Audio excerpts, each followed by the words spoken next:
মুসলমান না। এখন তওবার কোনো পথ আছে কিনা, এই তওবার পথের আগে আরেকটা কথা বলি, এটাতে বুঝে ফেলবেন।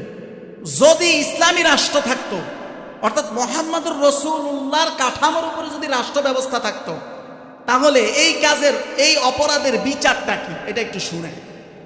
এইটার ব্যাপারে তিরমিজির হাদিস 1460 নং হাদিসের বর্ণনা। রাসূলুল্লাহ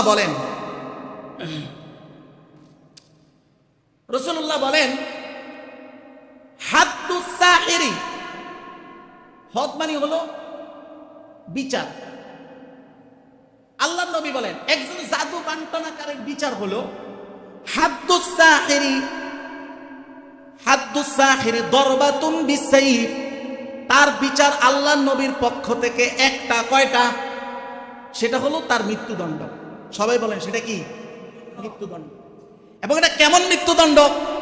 কেমন মৃত্যুদণ্ড এইটা আবার শুনেন। ইমাম ইবনে কুদামার লিখিত কিতাব আল মুগনি 10 নম্বর খণ্ড 111 নং পৃষ্ঠার বর্ণনা। উনি এখানে রিওয়ায়াত এনেছেন। তিনি বলতেছেন ইন্না আসহাবান নবী সাল্লাল্লাহু আলাইহি ওয়াসাল্লাম কতালু সাহিরান। আল্লাহর নবীর সাহাবীরা একজন জাদুকারীকে মৃত্যুদণ্ড কার্যকর করেছে। কি করেছে? মৃত্যুদণ্ড কার্যকর করেছে। এরপরে তাদের বক্তব্য হলো একজন জাদু বান্টনাকারীর মৃত্যুদণ্ডের আগে সে যদি বলে ভাই আমি একদম ভালো হয়ে গেছি, তওবা করলাম, এই তওবা কবুল হবে কিনা?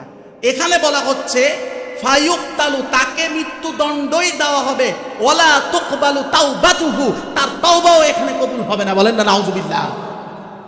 তার মানে এটা সাধারণ বিষয় না, সিরিয়াস। তার তওবা করে, এখন সে যদি তওবা করে আল্লাহ আখিরাতে কবুল করবেন কি করবেন না সেটা ভিন্ন কথা, কিন্তু দুনিয়ার আদালতে তার কোনো তওবা কবুল হবে না।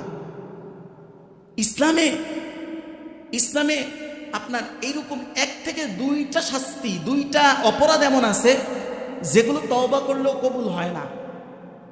আপনি যদি একজনকে হত্যাও করেন, এটারও মাপের সুযোগ আছে, যদিও অনেক কঠিন। যে হত্যাকৃত ব্যক্তি, যাকে হত্যা করা হয়েছে, তার পরিবার যদি অর্থ জরিমানা নিয়ে আপনাকে মাফ করতে রাজি হয়, তাহলে আদালত এটা মাফ দিতে পারবে। তাও কত অর্থ?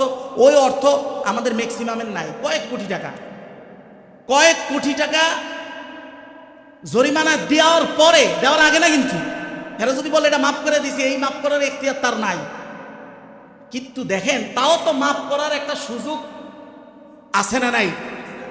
কিন্তু এখানে মাফের কোনো সুযোগ নেই। আর হলো নবীকে গালি দেওয়া, ইসলাম নিয়ে কোনো মারাত্মক কটূক্তি করা, নবীকে গালি দেওয়া, আর জাদু বান্টনা যে করছে তার তওবা দুনিয়াতে কিনা?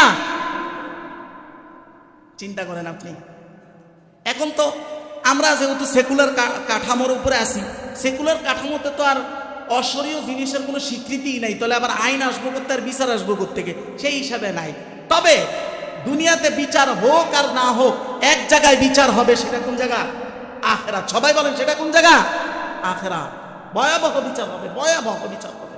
এই স্বভাব, এইরকম চিন্তা, মেন্টালিটি যদি থাকে, এইটা আমাদের দূর করা আবশ্যক কিনা? দূর করার দরকার আসেনি? যদি আমার আখিরাতকে বাঁচাইতে চাই। আপনি যতই নামাজ পড়লে, অলরেডি সে মুসলমান না, নামাজ পড়তেছে। আরেকজনের তাবিজ করে থুয়েছে, মুসলমান না, নামাজ পড়তেছে, ধুমায়া। আল্লাহ আমাদের এই জাতিকে সঠিক বুঝ দান করুন। বলেন আমিন।